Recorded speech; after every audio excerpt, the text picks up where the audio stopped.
Guys, तर मी आज ना काहीतरी नवीन बनवते. तर मी आज अंड्याची भाजी बनवते रश्शावाली.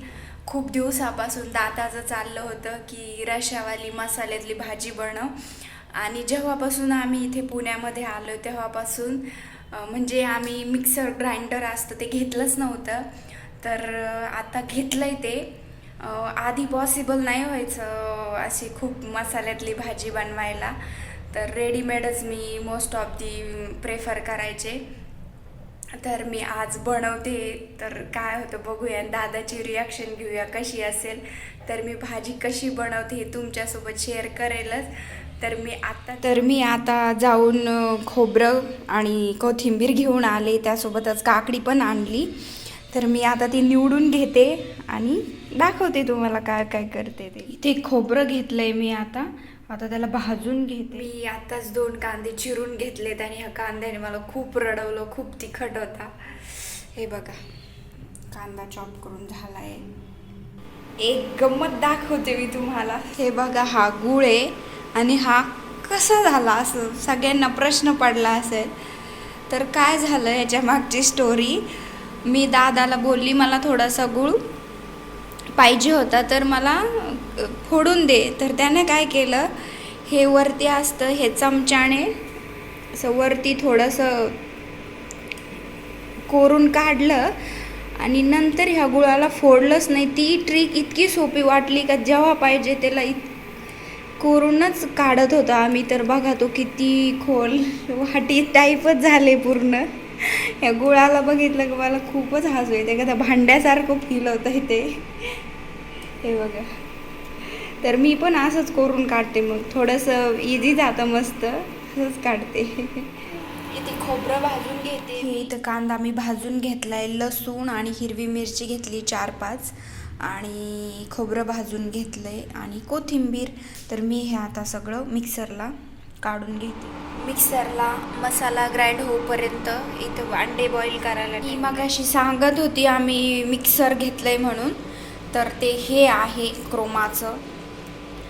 आणि मिक्सर घेताना पण एक गोष्ट अशी झाली होती आमची की म्हणजे फर्स्ट टाईम आम्ही डीमार्टमधून घेण्याचं ठरवलं. डीमार्टमध्ये गेलो आणि आपलं मंथली किराणा घ्यायचा होता. तर त्यामध्येच आम्ही मिक्सर बघितलं.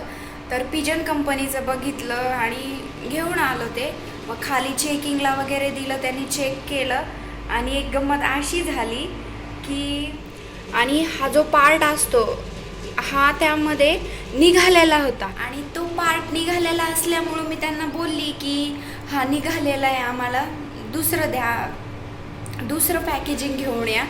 तर ते बोलले नाही म्हणे, असं डिरेक्टली तुम्ही याला ते भांडं लावू शकता म्हणे तुम्ही. आणि आम्ही बोललो कसं लागेल, आणि ठीक आहे बा न्यू काही आला असं आम्हाला वाटलं. पण तरी आम्ही सांगितलं होतं की आपण आता घरी मिक्सर यूज करतोच म्हणून कळतंच आपल्याला.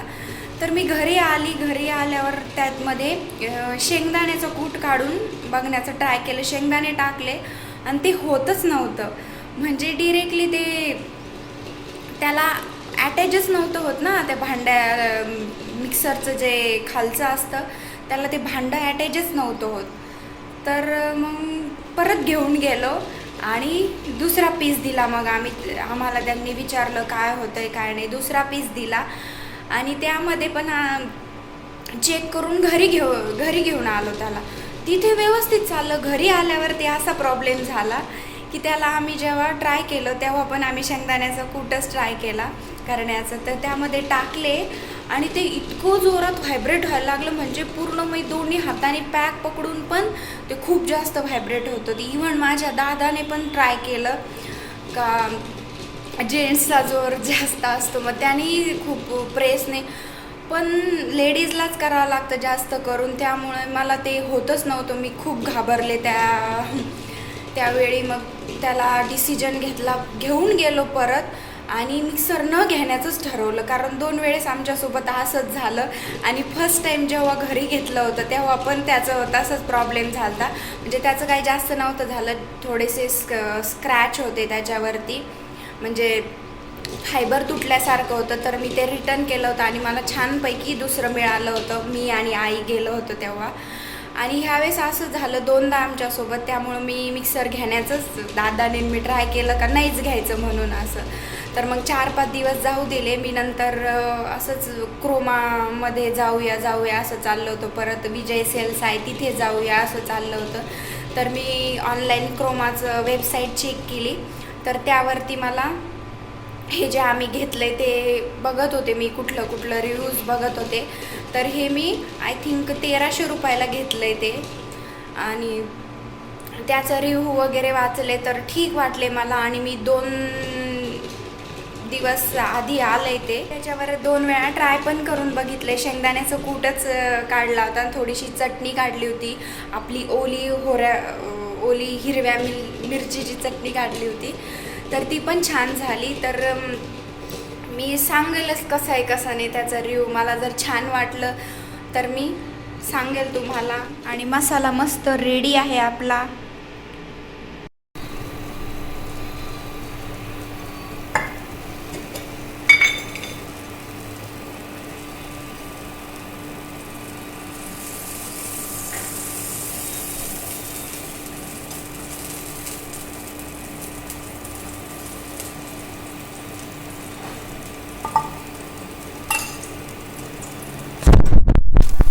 मी आता याच्यात थोडं तेल टाकले.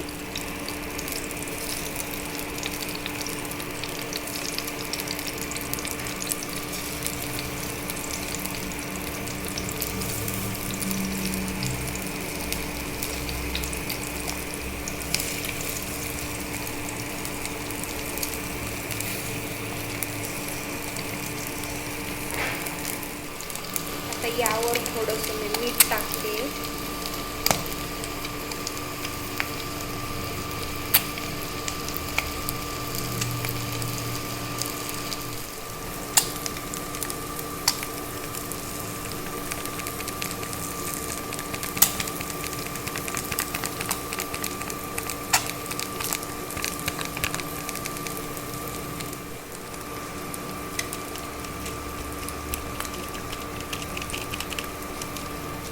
आणि आता ते खालच्या साईडने थोडेसे लालसर झालेत, तर मी आता त्याला पलटून घेते.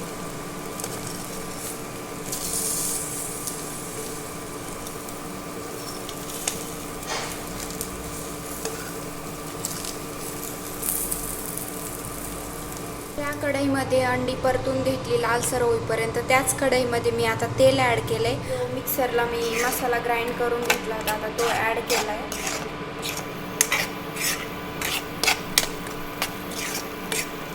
त्याला मस्त होऊ देते. मसाल्याला मस्त साईडने तेल सुटलंय, मस्त वास येतोय. तर मी त्यात आता ॲड करते लसूण अद्रकची पेस्ट. 1 चमचा लसूण अद्रकची पेस्ट ॲड केली.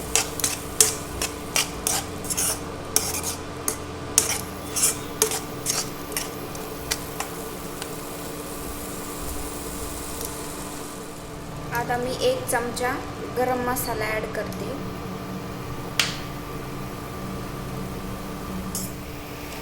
मी 1 चमचा आता लाल मिरची पावडर ॲड केली. यात मी थोडं पाणी ॲड केलंय.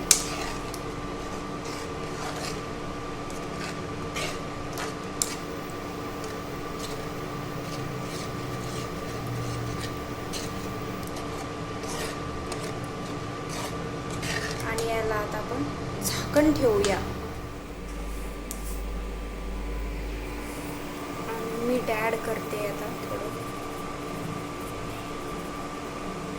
झाकण ठेवलंय मी आता. आणि 5 मिनटं ते मसाला चांगला शिजू देते, मग दाखवते. 5 मिनटं झालेत आणि मस्त हे मसाला शिजला.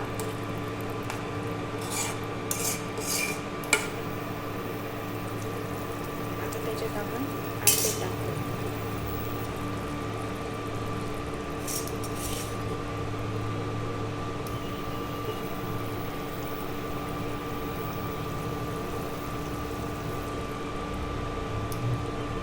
तर्री आली भाजीला आणि मी त्याच्यात आता अंडी टाकली. आता कोथिंबीर टाकते.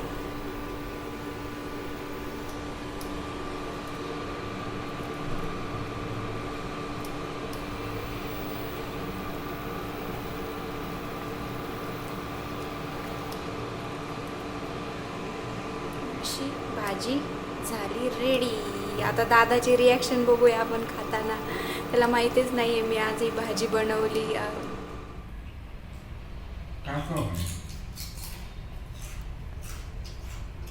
काय बोलायचं? काय भाजी केली? बेसन.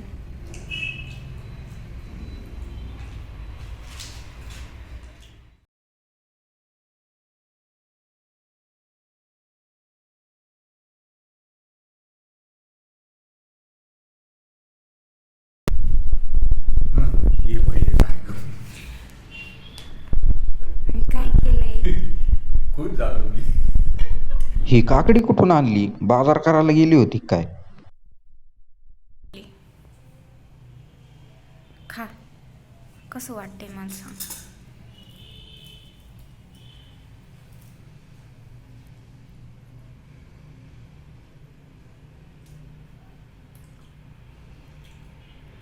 मस्त. एक नंबर भाजी झाली. तुला बेसन म्हटलं, तू काय एक्सपेक्ट केलं? बेसनच. बेसनच वाटलं मला. नाही, एक वेळेस मला तो विचार आला की शेंगदाण्याचं पिठलं पण असू शकतं, कारण मिक्सर आहे ना. पण वेगळंच निघालं ते मस्त.